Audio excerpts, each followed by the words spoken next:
Let's be honest for a moment. The biggest lie most people accept isn't that life is hard. The biggest lie is that this is all they're capable of. Average days, average effort, average expectations. And slowly, without realizing it, people shrink their dreams to fit their comfort. But you were not built to blend in. You were not designed to merely survive. You were not born just to repeat the same year over and over again. There is more in you, and deep down, you already know it. You feel restless because you're meant to grow.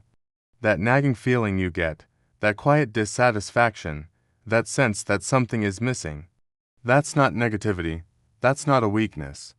That is your potential knocking on the door. Comfort never creates restlessness. Growth does. When you outgrow your current level, your soul gets uncomfortable long before your life changes. Most people numb that feeling with distractions. They scroll, they binge watch, they escape. But the few who listen to it, the ones who get curious about that discomfort, they are the ones who change their lives. One of the biggest traps in modern life is waiting for permission. Permission from your family, permission from society, permission from your own fear. But the truth is simple. No one is coming to approve your dreams. No one will hand you a certificate that says you're ready. You don't need validation to level up your life. You don't need applause to improve your habits. You don't need a single person's approval to choose better for yourself. In America, and all over the world, progress has always belonged to those who moved before they were invited. They didn't wait for the opportunity. They created it. We need to talk about comfort. Comfort feels like peace, but it's often just avoidance. It's a warm blanket that keeps you safe but also keeps you stagnant. Comfort keeps you entertained but unfulfilled. It keeps you busy but unproductive. It keeps you safe but stuck. Growth, on the other hand, feels uncomfortable at first, but it is so rewarding later. Growth demands effort. Growth demands discipline. Growth demands patience. But growth gives you something comfort never, ever will: self-respect. The feeling of knowing you faced a challenge and back down is 100 times more powerful than the temporary relief of avoidance. So, how do you get there? The bridge between who you are and who you want to be is discipline. Motivation is a feeling, an emotion. It's a spark. Discipline is structural. It's the engine. Motivation depends on your mood. It comes and goes like the weather. Discipline depends on your decision. It's a commitment you make to your future self. Discipline is not about being extreme or perfect. It's about being consistent. It's about showing up when you don't feel like it. When you show up even when it's inconvenient, something powerful happens. You start trusting yourself. And when you trust yourself, confidence stops being something you fake, it becomes something you've earned. Your thoughts are training you every single day. Every thought you repeat becomes a belief. Every belief you hold shapes your behavior. And every behavior you perform builds your life. Think about it. If you constantly tell yourself, "I'm so far behind," or "I'm not good enough," or "I'll probably fail anyway," your actions will follow that script. You'll hesitate, you'll procrastinate, and you'll sabotage your own efforts. But when you change the script, when you start telling yourself, "I can improve, I can learn this, I can adapt to this challenge," your behavior changes. And when your behavior changes, your results follow. Your mindset is not just some decorative, feel-good idea. It is the direction of your life. It's your internal GPS. Now let's talk about fear.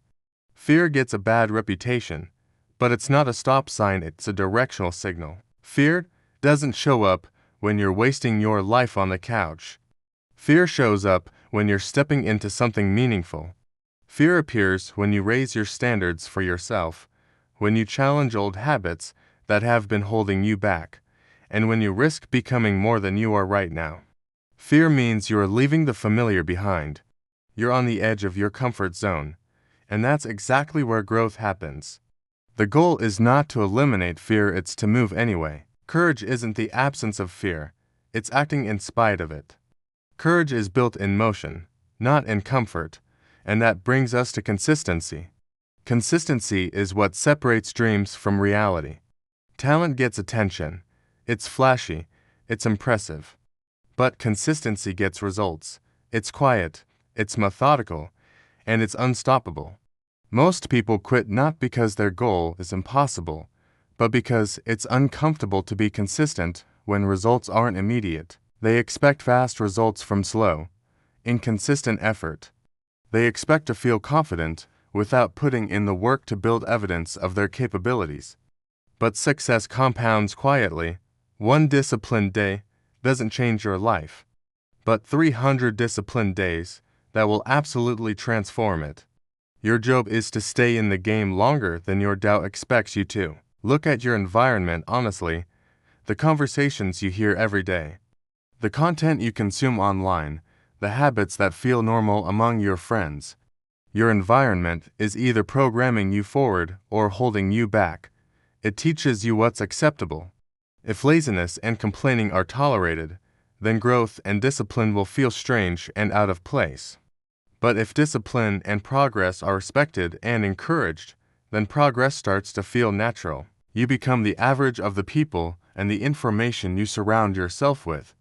Change your environment, and you'll find that discipline becomes so much easier.